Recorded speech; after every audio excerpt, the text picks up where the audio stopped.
Welcome back to the CSM Podcast. I'm Chris Hill. And I'm Mallory Hayden. On today's podcast, we were joined with Jeff Wagner, Community Relations and Communications Manager at Fluor Corporation. Listen in on this podcast episode as we discuss the $4.5 billion Lilly project development here in Lebanon. And this is bound to go viral. Hello and welcome back to the CSM Podcast. I'm Sam Hornbecker, intern at the Municipal Building, joined by my co-hosts Mallory Hayden and Chris Hill. Today we are joined by Jeff Wagner, the Community Relations and Communications Manager for Fluor, and who is currently working on the Lilly project in Lebanon. Thank you so much for joining us, Jeff. Oh, thank you, Sam, for inviting me out. Yeah. I wanted to ask, with the winter closing up and everything, how has the winter weather impacted the construction going on at Lilly? Well, that's a good question because weather always seems to in some way be an impact here.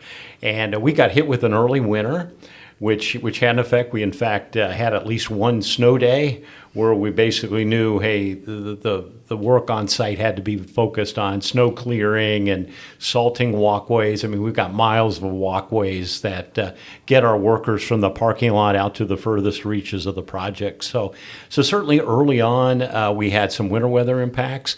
And then wind.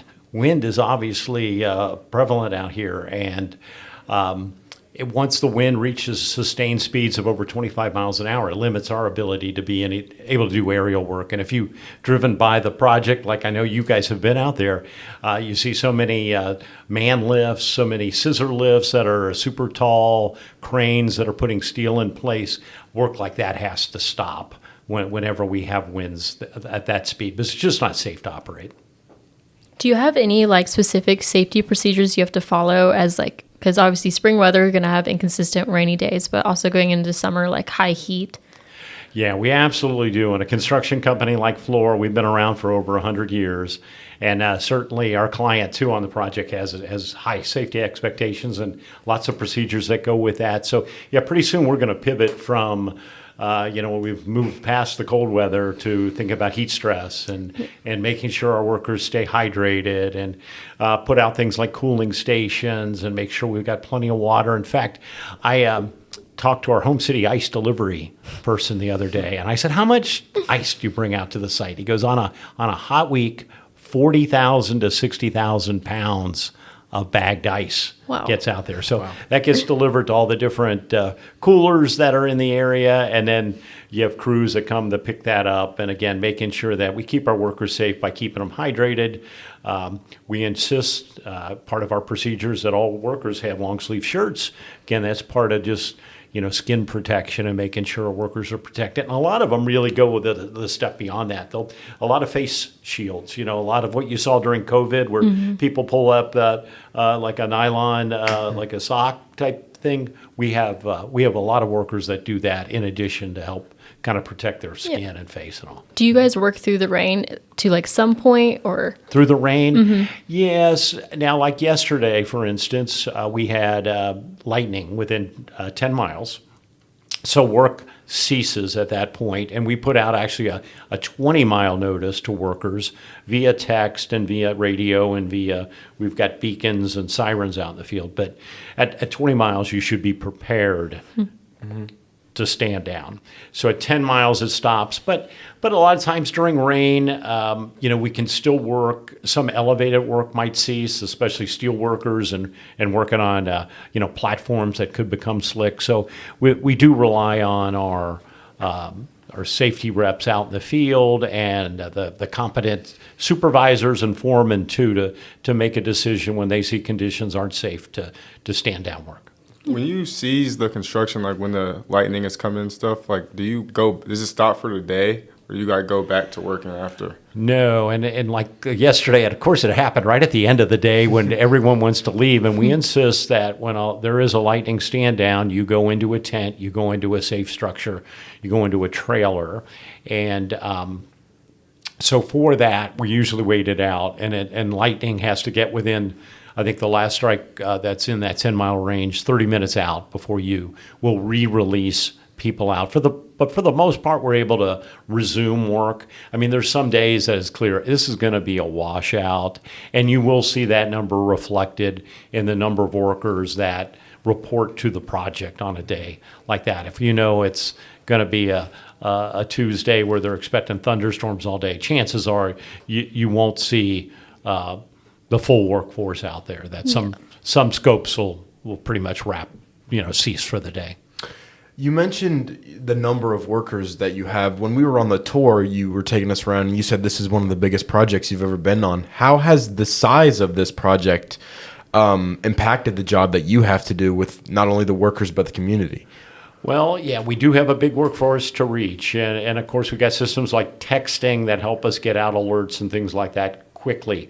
But it certainly is a challenge. You want to make sure we enroll everyone. And we do a good job at our orientation class, briefing all those workers that come in on safety expectations, ways they can be connected to the site. We get them enrolled, like I said, in texting and other services, make them aware of radio communications and how they should rely on their supervisor too to understand when they're the guidance given especially about the weather. But it is challenging when you ramp up to that degree because the bill for our texting service gets pretty high because every time you put out, especially if you're limited on characters, and if you need to go into a second message, it doubles the amount of what you spend. So there's extra cost to that, but like you said, we're up to like 4,600 workers. If you add the Lilly staff and others that are there, we're well over 5,000 at this point. You mentioned like your orientation for your workers. Can you give us a little bit more detail about how you contract these workers and prep them to carry out the duties? Because I remember on the tour you took us into this room almost where a class was held.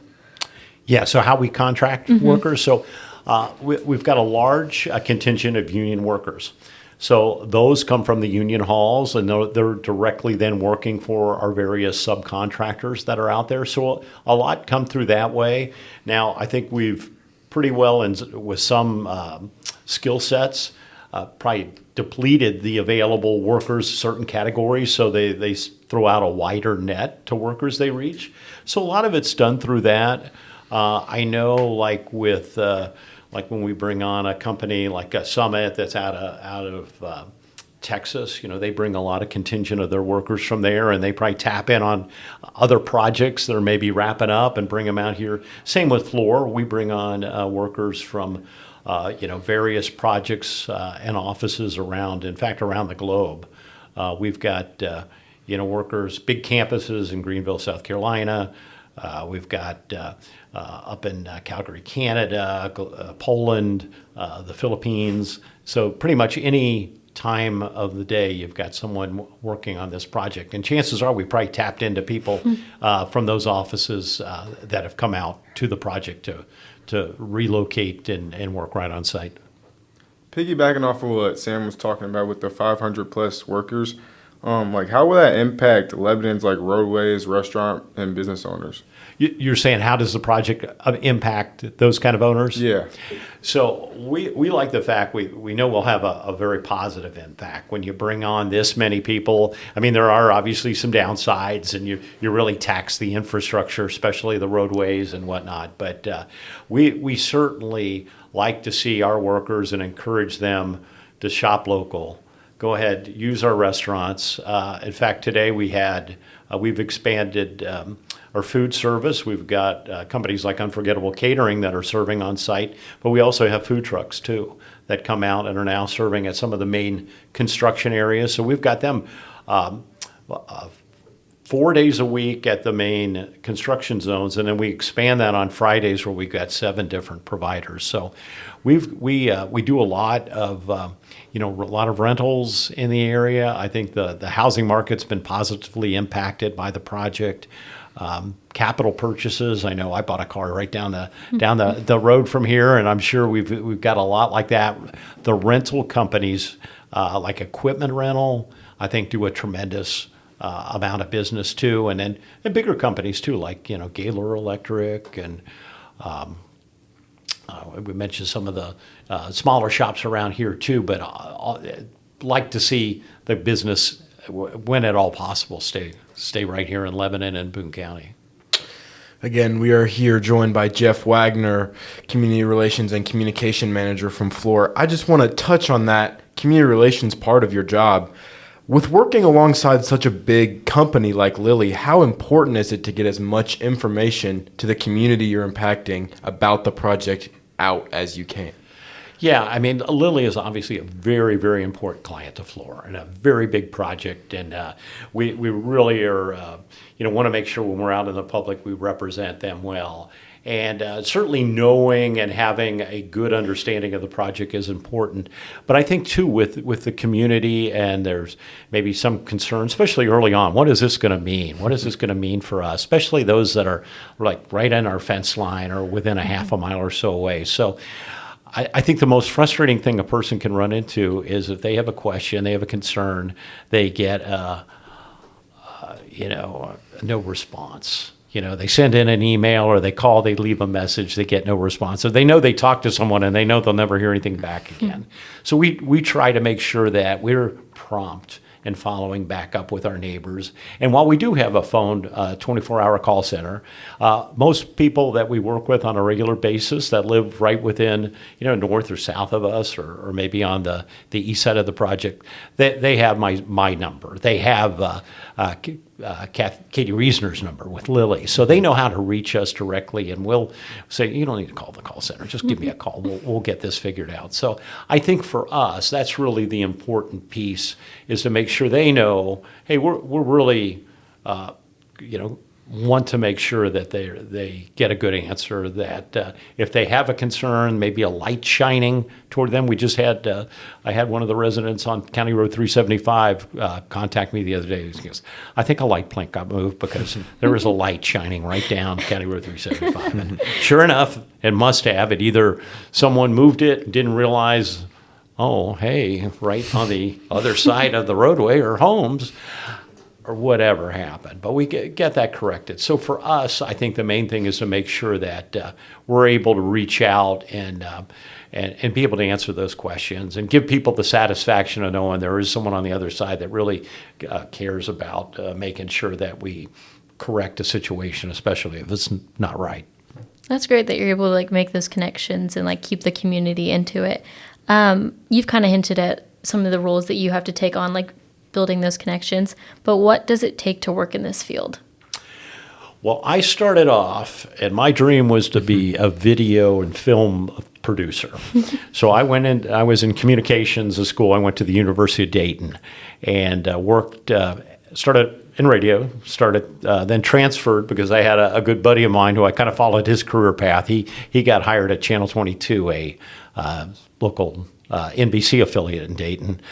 And then so I was a production assistant there, did a lot of radio voiceover work and some on-camera commercials, which someday I need to show those to my kids and grandkids. But I then got hired by Westinghouse, and they had an in-house video production department. And the idea was, we've got this uranium processing plant that's going to really, have expanded it, and we're ready to really crank out low-level uranium. And the Cold War ended, and that mission went away. So it became a cleanup site, and that's where Fluor came on board and started working for them, and really took the skills that I learned, honestly, from a teenager and working in food service and everything, realized and then showed a ability to write, and kind of worked my way up to become a communications director, and just had opportunity and just showed a willingness, I think, to be able to problem solve, to be hands-on, not someone that just, I'll delegate this to someone, but be like a servant leader, in the fields I'm in. So I just happened to get very fortunate and work with some really, really good people. And when that project wrapped up after 20 years, stayed on with Fluor, and then I've since come to projects pretty much as one person, but we hire good local help to come on. And a lot of times that's a small business that really know the area. that well ingrained, know people, and it allows us to get a running start into our outreach programs as well as communications. Yeah. With you working at Fluor, like what are some similar facilities you guys have built that are like Lilly? Well, I tell you, the Lilly project here is unlike any that are out there. I mean, this is a mega project by any standard. So Fluor is known, though, for taking on these mega projects, the multi-billion-dollar projects.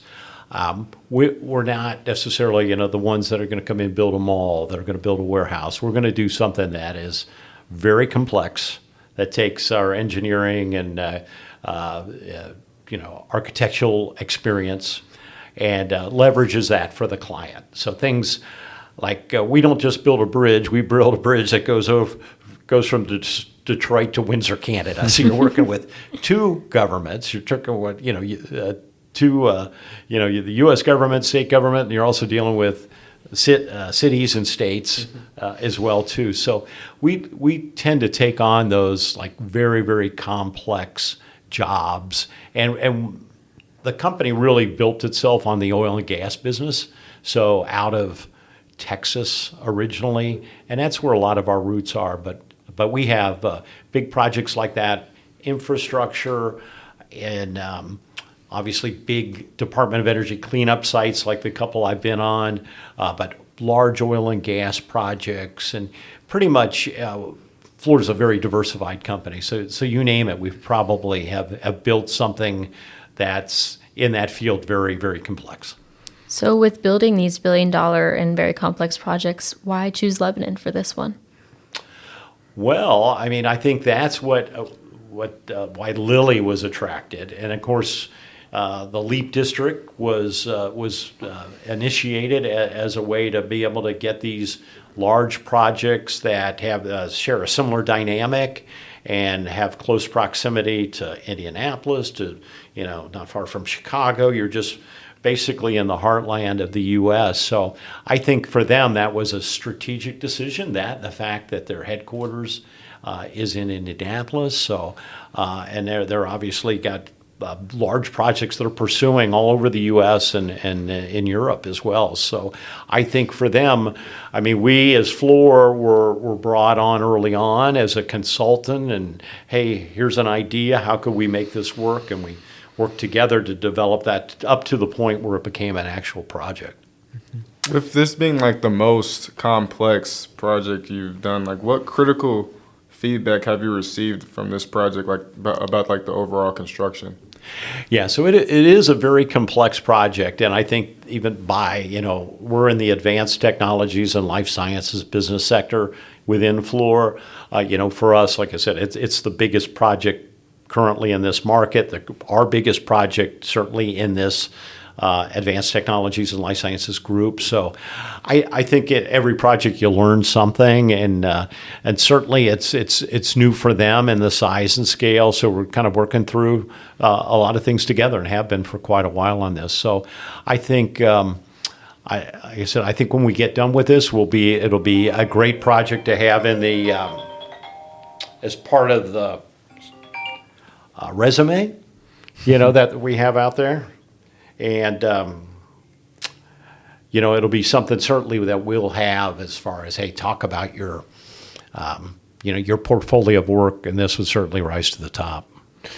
You talked about however many projects you've been on and bounced around to different communities. I'm sure, or how important is it to, when you first get to that community, really make a connection with the people that are already there around where you're going to work and explain to them what's going on and how it's going to impact them? Yeah, Sam, I think it's really, really important because that was the first thing I did was, well, I can make a road trip out here and I'm going to check things out. And I did that, and I kind of scouted out areas, tried to get an understanding of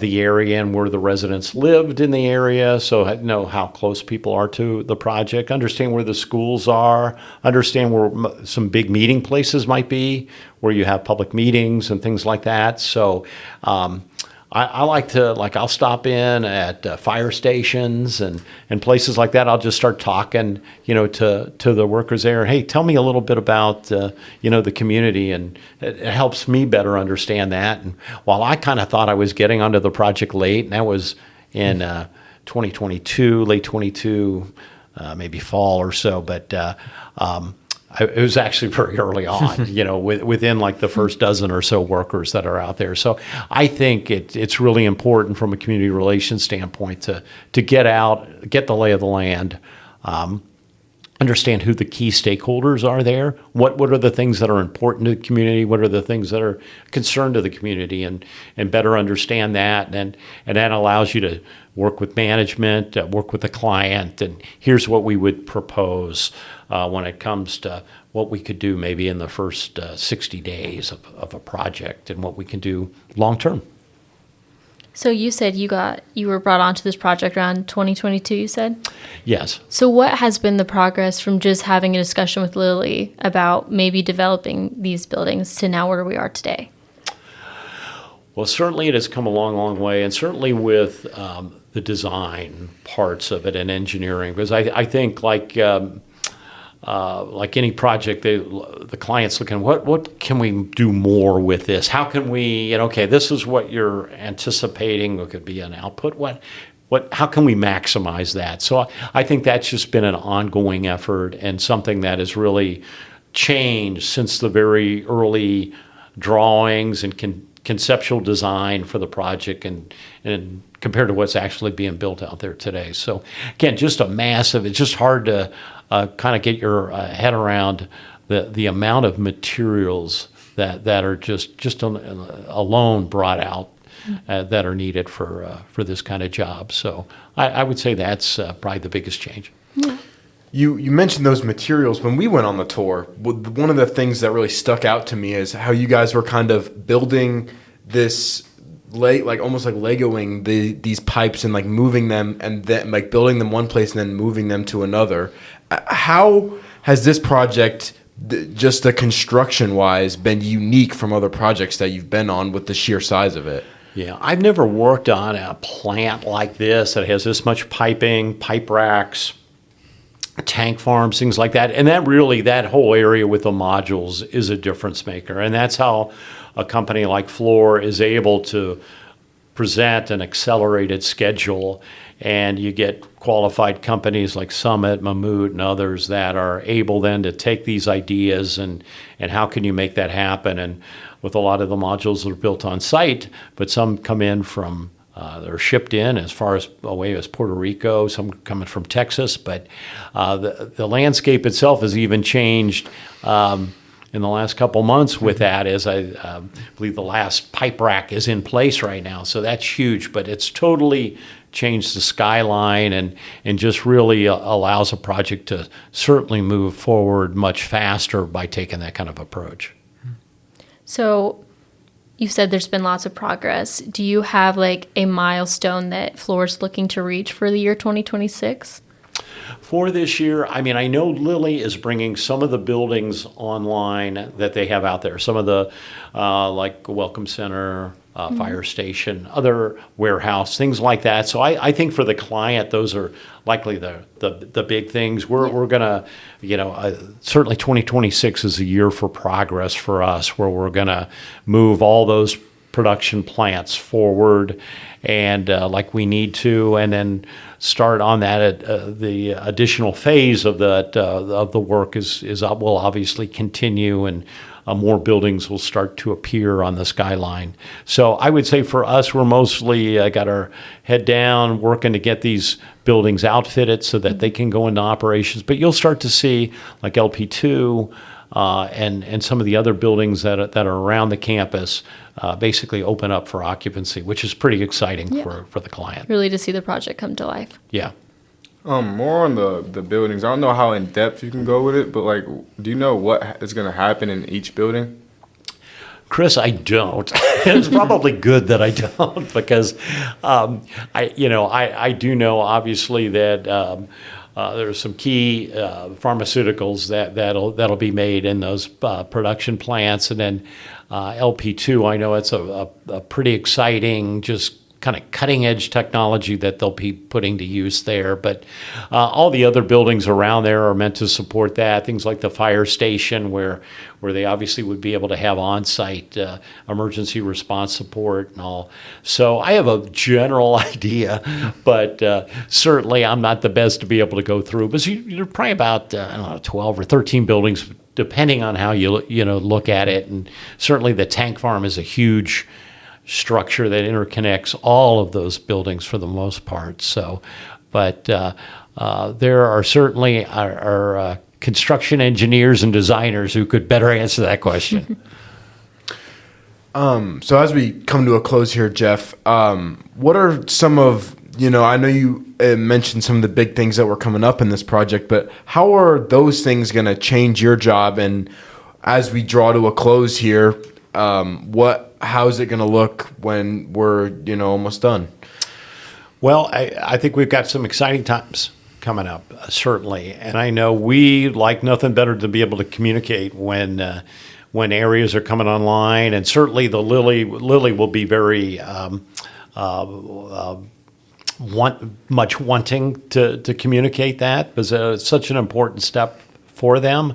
So I anticipate, as we get closer, we'll hear, more about some of the good news that's coming out, more of the interim steps toward getting, the campus complete. But it's going to take a while too. It's a project that's got many phases, and that these will probably extend out for a couple of years then, as they bring different parts of the campus online. So I think it'll be exciting for us. It'll certainly be